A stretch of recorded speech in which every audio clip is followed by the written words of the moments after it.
então, nós iniciaremos hoje o estudo da reta, que seria o segundo elemento da geometria plana euclidiana, que vai ser estudado dentro da geometria analítica, certo? Seguindo a ideia do ponto, nós sabemos que quando nós temos dois pontos, por esses dois pontos nós podemos traçar então uma reta. Esses fundamentos são os fundamentos básicos que aparecem lá na geometria euclidiana, na geometria plana. Então, dentro dessa aula de estudo da reta, essa primeira aula de estudo da reta, nós vamos trabalhar principalmente com dois itens. O primeiro, que é a condição de alinhamento de três pontos. Quando esses três pontos estão alinhados, são colineares e formam uma reta. E a equação geral da reta formada por esses três pontos, certo? Por que a equação geral da reta formada por esses três pontos? Se vocês lembrarem lá do primeiro ano do ensino médio, quando nós traçávamos no plano cartesiano o gráfico de uma função afim, esse gráfico era determinado por dois pontos, e esses dois pontos então determinavam a reta, que era a representação gráfica dessa função, certo? E essa função é definida então por uma equação, que dentro da geometria analítica nós chamamos de equação geral ou equação reduzida da reta.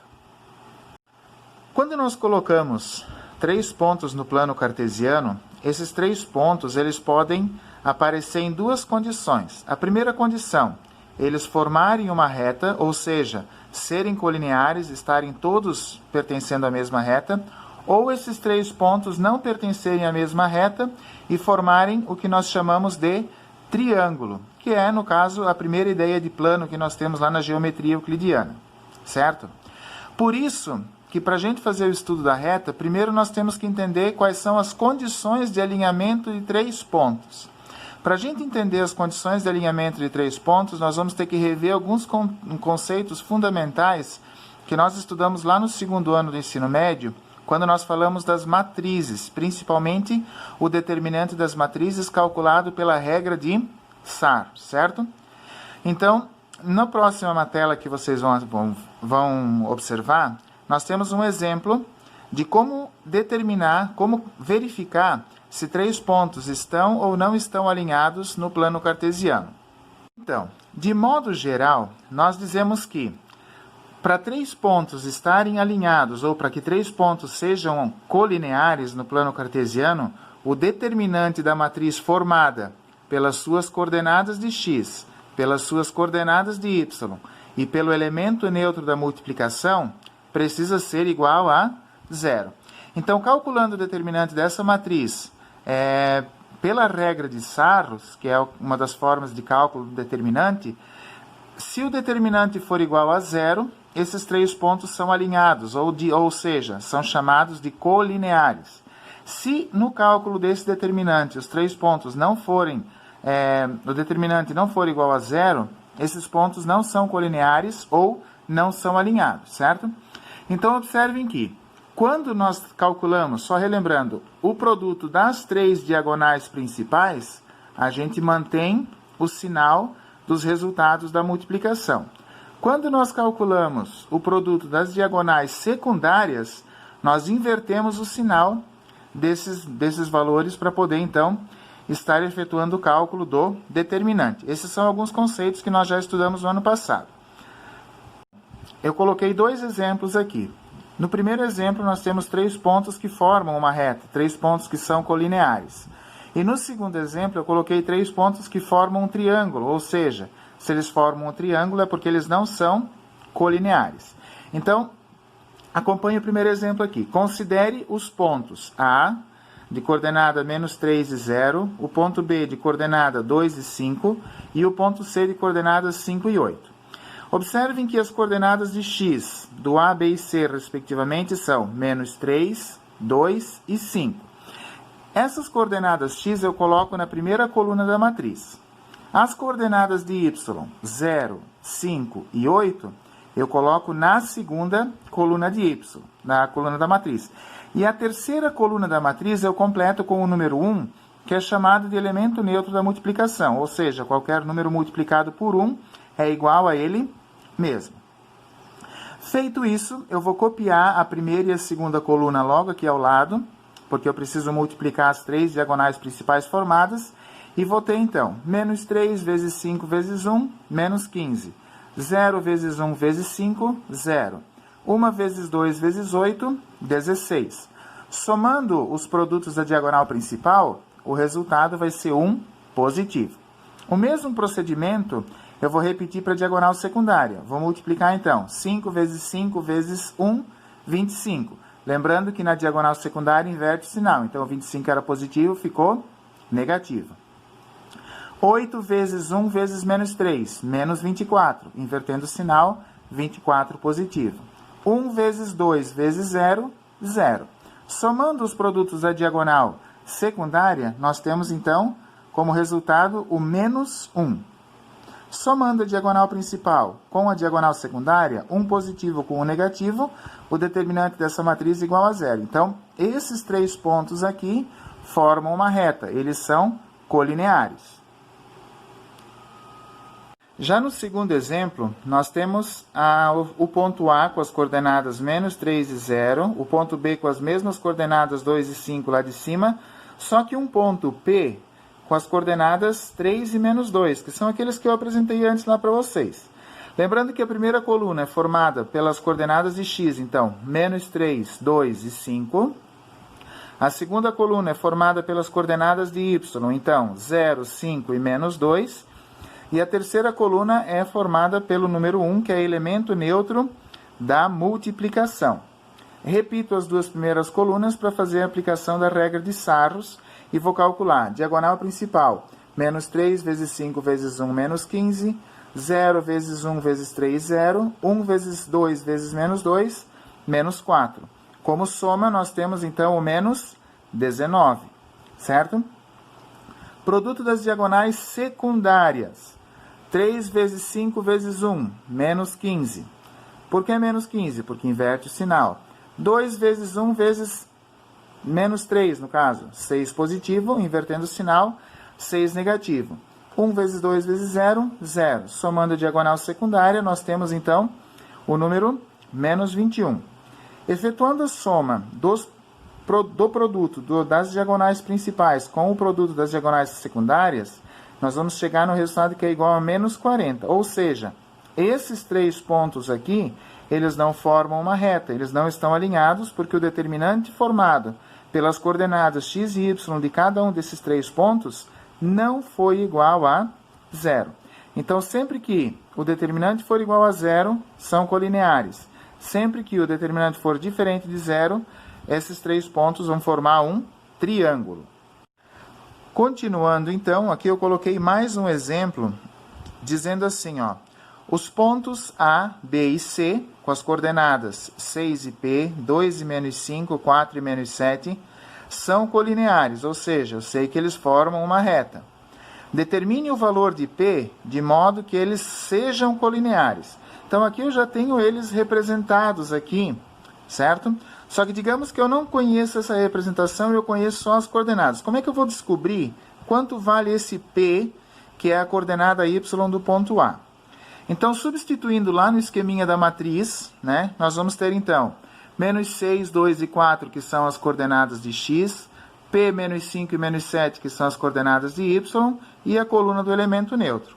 Repete-se a primeira e a segunda coluna, e nós vamos, então, montar, a partir disso, uma equação com a variável P, que eu vou descobrir depois, então, qual vai ser a coordenada, então, P desse ponto A, no caso, para que esses 3 pontos estejam alinhados. Diagonal principal, menos 6 vezes menos 5 vezes 1, 30. P vezes 1 vezes 4, 4P. E 1 vezes 2 vezes menos 7, menos 14. Diagonal secundária, lembrar sempre que o sinal é invertido. 4 vezes menos 5 vezes 1, 20. Menos 7 vezes 1 vezes menos 6, menos 42. E 1 vezes 2 vezes P, menos P. Aqui embaixo eu monto a equação com o produto da diagonal principal mais o produto da diagonal secundária, que tem que ser igual a 0. Ficou uma equação do primeiro grau na variável P. Então, eu vou ter aqui, reduzindo, 30 menos 14, 16 mais 4p. É isso que eu reduzi do primeiro parênteses. Do segundo parênteses, 20 menos 42, menos 22. Regra do sinal, mais com menos, menos 2p. Isolando no primeiro membro da equação a variável p e levando para o segundo membro os termos numéricos, nós vamos formar 4p menos 2p igual a 16 mais 22, 16 negativo. 4 menos 2, 2p, menos 16 mais 22, 6 positivo. Trazendo o 2 que está multiplicando para o segundo lado, dividindo, 6 dividido por 2, nós temos então que a coordenada y do ponto A, representada por P, é igual a 3.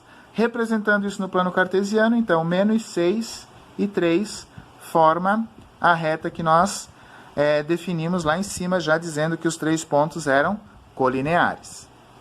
E depois que nós trabalhamos com a ideia dos pontos alinhados que formam uma reta, nós vamos lembrar um pouquinho lá da geometria euclidiana que dizia que 2 pontos determinam uma reta. Então, de modo geral, eu só preciso das coordenadas cartesianas de 2 pontos distintos para poder escrever a equação geral de uma reta.